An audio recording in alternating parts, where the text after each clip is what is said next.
এই মুহূর্তে যে খবরের দিকে নজর রাখবো, অধ্যাপকদের একাংশকে ভোটের দায়িত্ব থেকে অব্যাহতি দিল কলকাতা হাইকোর্ট। হাইকোর্টে মামলাকারী অধ্যাপকদের একাংশকে স্বস্তি দিল আদালত। যারা মামলা করেছেন তাদের ভোটের কাজে অংশ নিতে হবে না। কলকাতা হাইকোর্ট এমনই নির্দেশ দেয়। যারা স্বেচ্ছায় কাজ করতে চান তাদের ক্ষেত্রেই নির্দেশ কার্যকরী নয়, জানালো কলকাতা হাইকোর্ট। কেন অধ্যাপকদের এই ভোটে অপরিহার্য বলে মনে করছে কমিশন, সেই কারণ দেখানো হয়নি। আর কি বলেছে আদালত জানাবেন আমাদের প্রতিনিধি সৌভিক মজুমদার। সৌভিক, কলকাতা হাইকোর্টের যে নির্দেশ, সেই নির্দেশে বলা হয়েছে যে মামলাকারী অধ্যাপকরা কলকাতা হাইকোর্টে এসেছেন তাদেরকে আপাতত ভোটের কাজে নিয়োগ করা যাবে না। এই নির্দেশ আজকে কলকাতা হাইকোর্টের তরফ থেকে দেওয়া হয়েছে।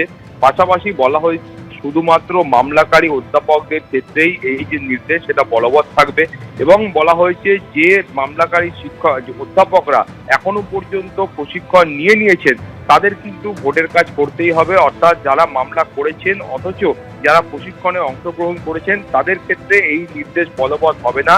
সেই নির্দেশও আজকে কলকাতা হাইকোর্টের তরফ থেকে স্পষ্ট করে বলা হয়েছে।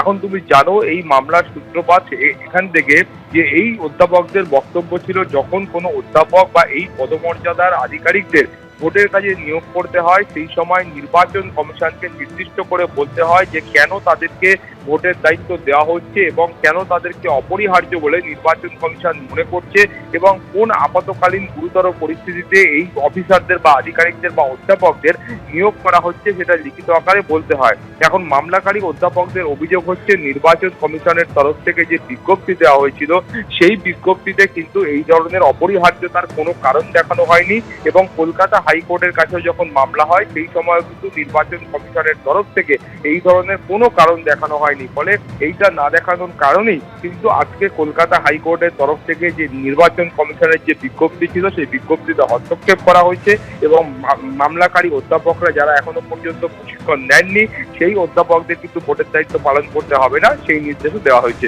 অমৃতা, ধন্যবাদ সৌভিক।